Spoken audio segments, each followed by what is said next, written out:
Hey, good morning, Sweet Peas. Basic Prepper Mom Myra. I want to go over a few things with you today. So, we know that there are a lot of shortages going on, right? And one of the things is a baby formula issue. Now, thankfully, my kids are all grown. I don't need to worry about that. But in the world of preparedness type people, there's the rule of threes, right? You have a backup for your backup plan, not just a backup plan, but you have a backup for your backup plan.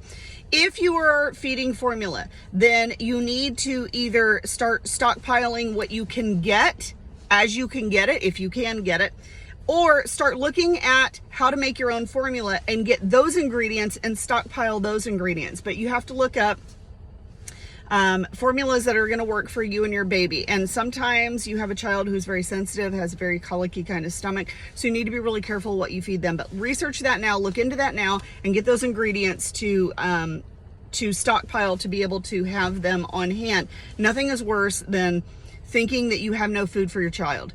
And I kind of have that fear right now and go through that, even though my kids are older, like way older. It makes me sick to my stomach to think that I won't have enough food to feed my children. Okay.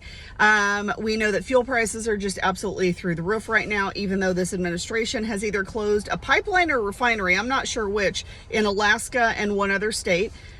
Diesel is another issue that they're looking at shortages, even though we are exporting tons upon tons overseas.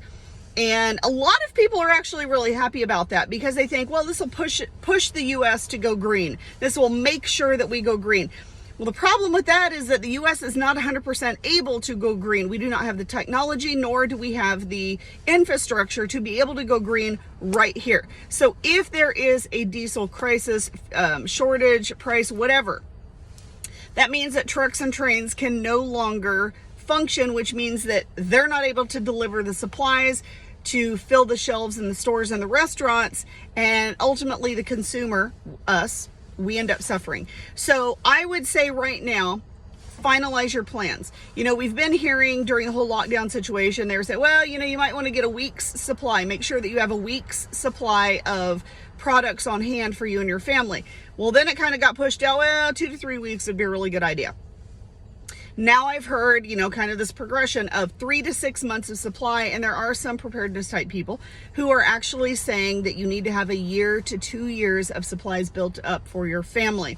And that is very overwhelming, and that is kind of a scary thought to think that you would have to have 1 year or 2 of supplies in order to survive for your family.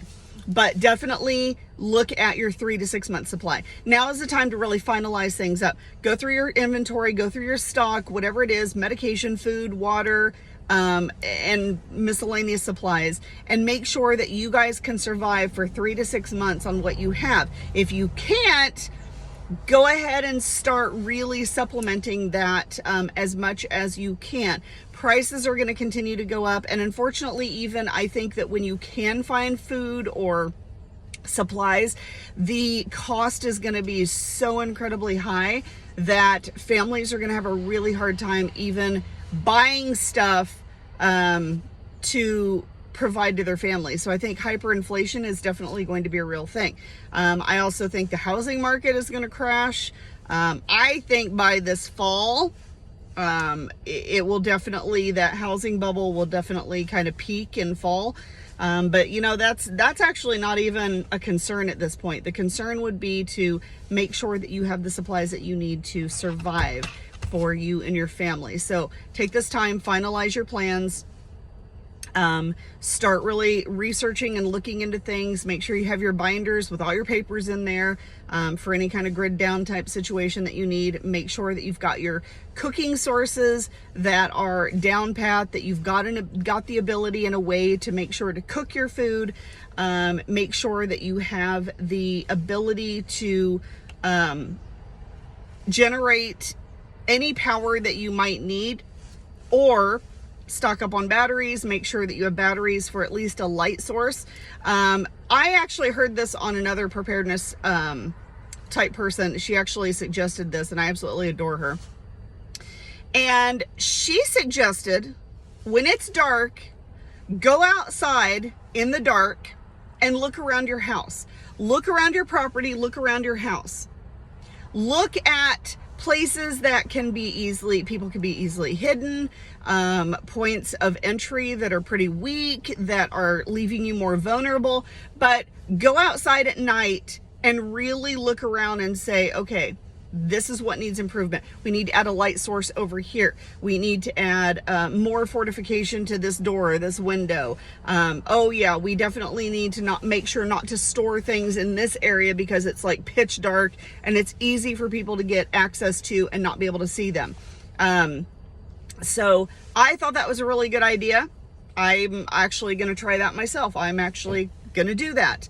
And it'll let you know what you need to do. Solar lights are pretty amazing. We currently have, I think, 5 or 6 solar lights around our house and on our property, and they work out really well. They're not the brightest, but they're bright enough to where you can see what's going on. You can see who it is. And the way I have them positioned, if somebody is coming up to the house or up to the driveway, it actually is kind of in their face. So if you're behind the light, you can see them, but they can't see you kind of situation. And that's okay for me. All right. Once again, if you have any comments or questions, reach out to me. And I have a few more tips and hints that I'm going to share, but we'll do that another time. And I will talk to you guys later. Have a wonderful, amazing day.